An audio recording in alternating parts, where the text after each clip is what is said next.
In this video, I am going to show how my scraper for TrueLocal will work. So at first I want to discuss a bit about website so you will understand the process easily. First of all, I want to scrap this business name, this phone number and this address, and I also want website address and email address. So website address and email address are not available here.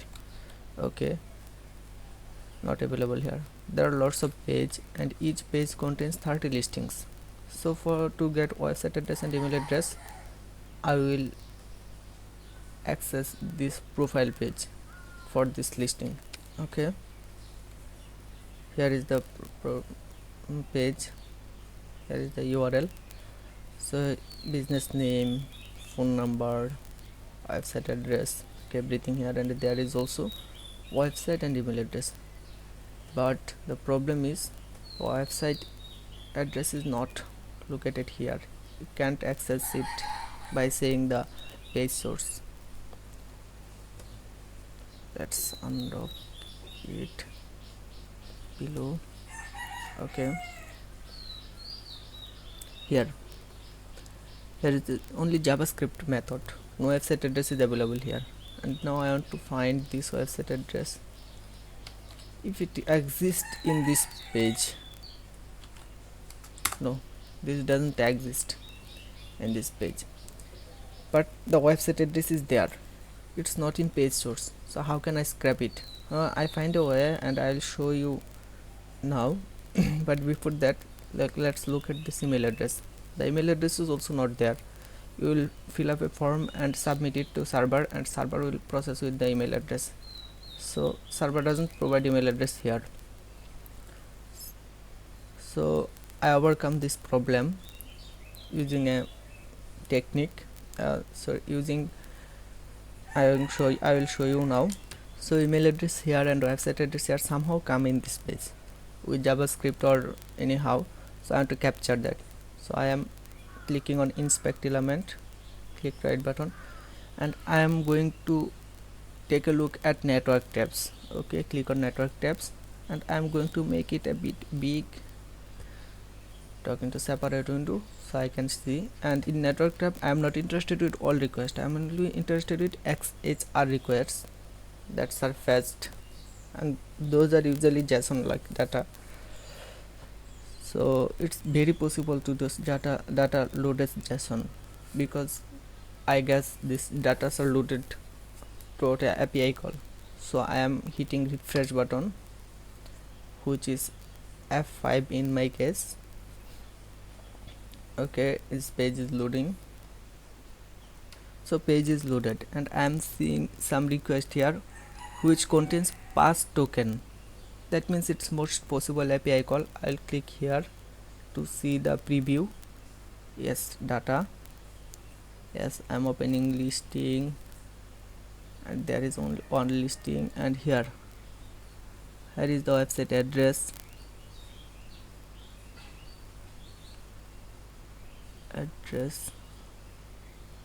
Okay, there is only Campbelltown, NSU, and 2560.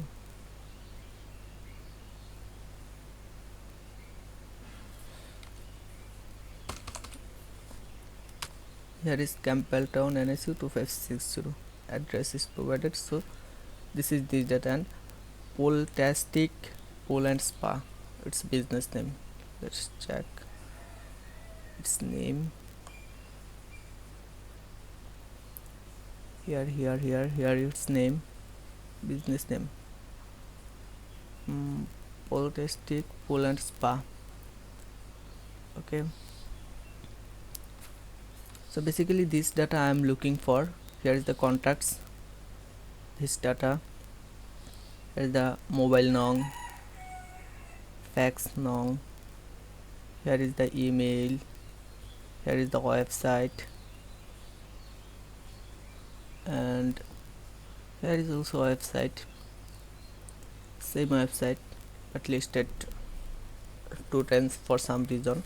Okay, and I cannot find this data from this page.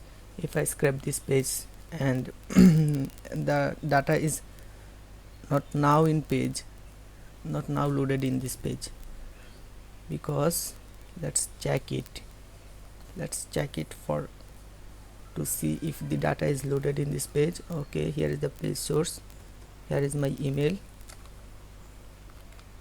Okay, I have to check this on page source. The mail is not there. Okay, let's click on this page link, that email. Now email will be loaded if it load on this page. Okay, let's check now again.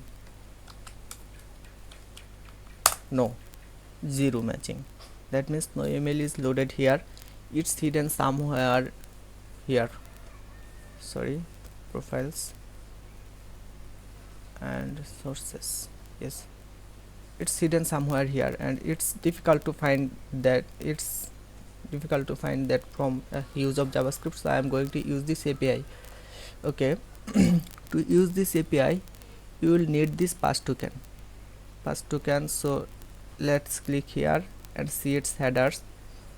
Okay, here is the pass token. This pass token I am going to use. Remember, this pass token is going to expire after few minutes or after few requests. That means I scrapped at most 500 data, but you can scrap more. When listings are scrapped and your pass token expired, then script will pause and waiting for a new pass token, and you will just access any page, any profile page, and click right button or mouse from your browser and click on inspect element, and you will click on network tab, and you will filter the request using XSR, then hit your refresh button, in my case F5, then this page will be loaded, and you look for pass token on the URL. Here is pass token, and click on headers, and below you will find the pass token here, like a query string parameter. Okay, I'm going to take this. Okay, another important thing to mention is here is more than 1 million row, but you can't access 1 million row. You can only access first 300k row. That means 30 listing per page, and you can access from page 1 to page 999. If you want to access page on 1000 or more, it will be error. So in this case, we will narrow the search result using some keyword, so the website returns smaller results, and we will going to take the smaller result, and because smaller result we can script whole part. And if you want first 300k, no problem, just go on. Or if you want full 13 million, then find some keywords from here like location, and use this keyword to narrow the search result, so you can scrap full result set. So I will show you on script on action. So project in here, completed, script through website, here pro local, here is my project folder. I already run it, and this is my project data. I'm going to delete this for now because I don't need them now. I will rerun the script. Okay, I am opening in my editor. Okay, I'm running this page here. Yes, say I am going to from page 1 to from page 5. Okay, and I'm going to use location. Which location I can use? Let's first. Okay, I'm going to use this location. Okay, this is not needed. Okay, this location. Okay, and I'm adding some delay before each request because I don't want server to catch me, or I don't want to harm the server. So I'm not making request quickly. I'm adding some delay. you can this is a random value generated from 5 second to 10 second. So all 5 pages, page 1 to page 5 scrapped, and 30 result in each page. So there is total 150 results. Here listed 151 because I set the counter from 1. That's not a problem. Okay, now here is the thing, we want to scrap the using API. So I am going to use the API key. Okay, where I can find API key, I can find API key from here. You can open any listing profile page and you can right click it, inspect element it, go to network tab, filter the result XHR, then hit F5 or refresh button, and this page will loaded and you will take this pass token from here. Okay, I'm going to take this. Okay, and I'm going to put this here. Okay, now using this pass token our request will be made and data will be saved on local PC. Okay, it seems all request complete and total 151 results is scrapped on page.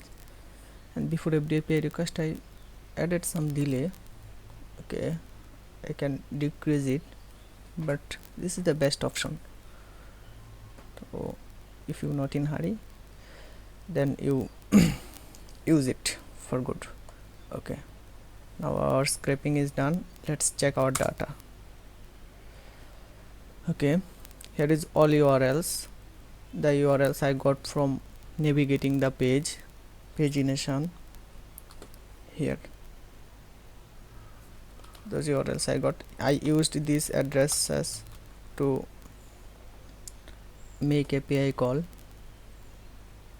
Okay, description. Okay, here is the data I got as response, API response of course, and yes, here phone, business name, phone number, and here is the mobile number, and yeah, as a fax. Okay, if you don't need this fax and mobile, I can remove those. Here's the address.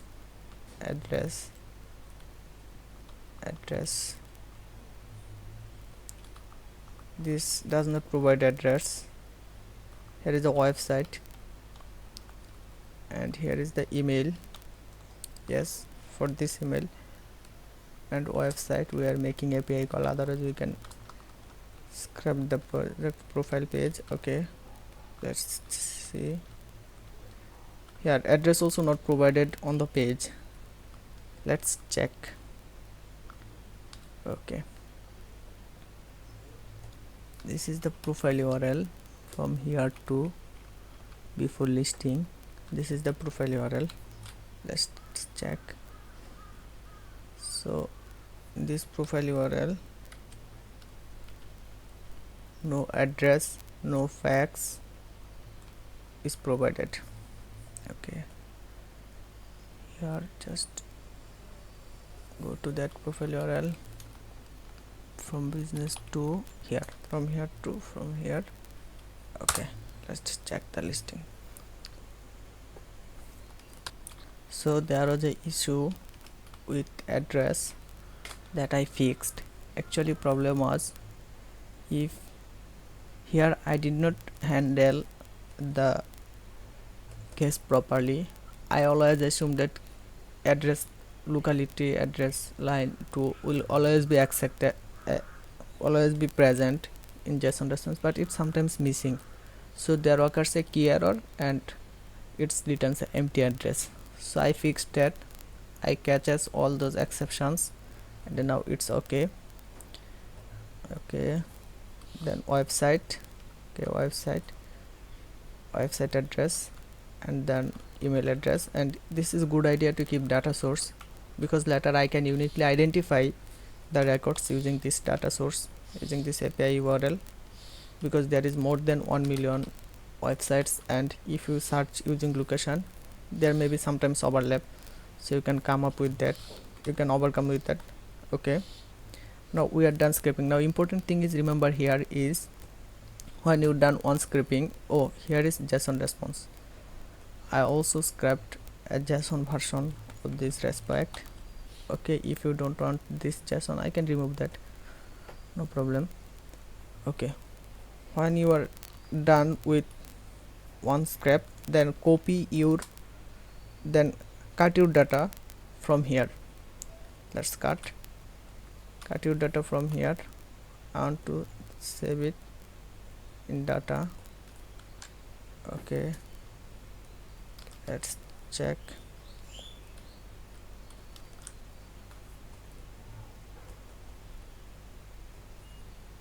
Okay, let's give it SID and Y Sydney, or else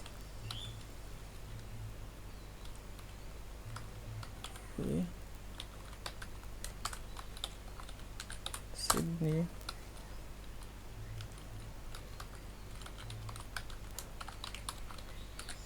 Okay, I saved this data another PC. This is important because otherwise the URL list will be appended here.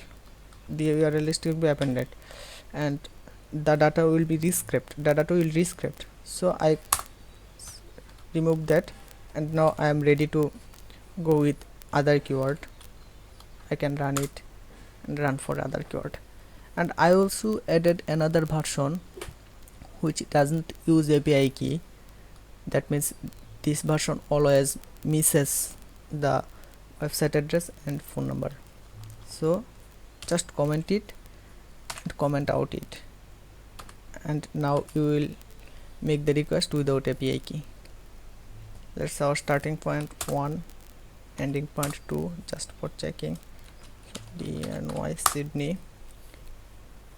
Okay, see, it doesn't prompting for any API key because it uses the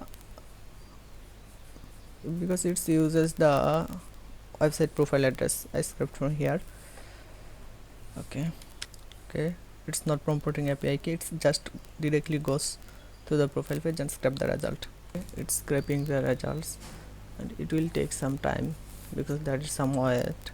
So actually I found this data here, data without CSV, and I will always recommend you to use that with API. Okay, I hope you can run this and this will be useful for you.